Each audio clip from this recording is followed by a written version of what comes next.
Getting a bite right here on a blue. See if he takes the bait. I get a lot of people ask me when they reel their bait in, their line's all slimed up. And what makes that line slimed up? Well, one way is if the fish wrapped himself around it, you're going to get the slime off the fish. See him bowing it over right here? I got one getting ready to bow over right here. But there's other ways to do it, and I'm going to have Captain Nawrocki show you right here. So enjoy this little video. He's going to tell you why your line is slimed up when you reel it in. Alright guys, so one of the things that happens when you're fishing for catfish, hold on 1 second, is when you bring a fish up on your leader line, sometimes that whole leader line is just slimed up, and other times there's nothing on that leader line when you bring it up. And I get a lot of questions of why is that leader line slimed up.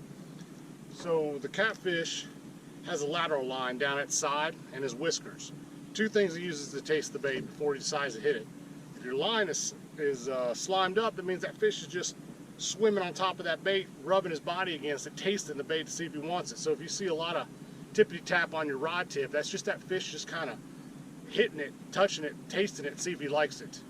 The other ones that just slam the rod right now and the rod tip never does any bouncing, that fish is just hungry, smelled it in the water and just slammed it.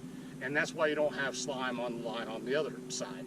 So that's the reason you get either a lot of slime on the line or no slime on your line like that. But also the slime protects the fish in the water since they have no scales. That's their protection against bacteria and diseases and that kind of stuff because there's no scales. So little tutorial there. Generally speaking, on size of catfish, what's the difference between if you got a down line down, you got a skipjack head down, what would be the difference between a 5-pounder approaching that bait versus a 50-pounder? The 50-pounder already knows he's used his energy, and he's a big fish. He's used all his energy to get to that bait. He is going to take that bait right now. The smaller fish, not so much. They don't burn as much energy. They're smaller, easier to move around, so he's going to play and nip and mess with the bait.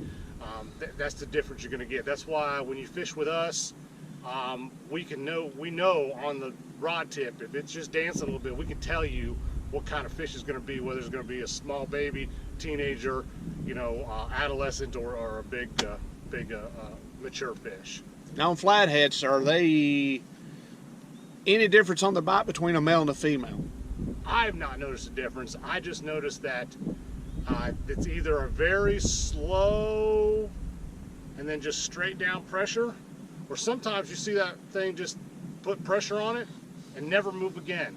And they put it in their mouth and they're just laying there on the bottom. I've caught many a flathead bringing my rods up to go home for the day. He just happened to grab it and just laid there. Leaving the slime on the line, good, bad, doesn't matter? I don't think it makes a difference. Honestly, it might even help a little bit because another catfish comes by and says, whoa, wait a minute. I'm competing for food with this other catfish. He wanted to eat it, so I want to eat it too. Just like a dog peeing on somebody else's area. Good thought there. I never thought about that. Hope you guys enjoyed the video.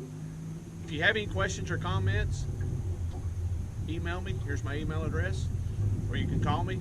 Here's my phone number. Make sure you like, comment, and subscribe on the video.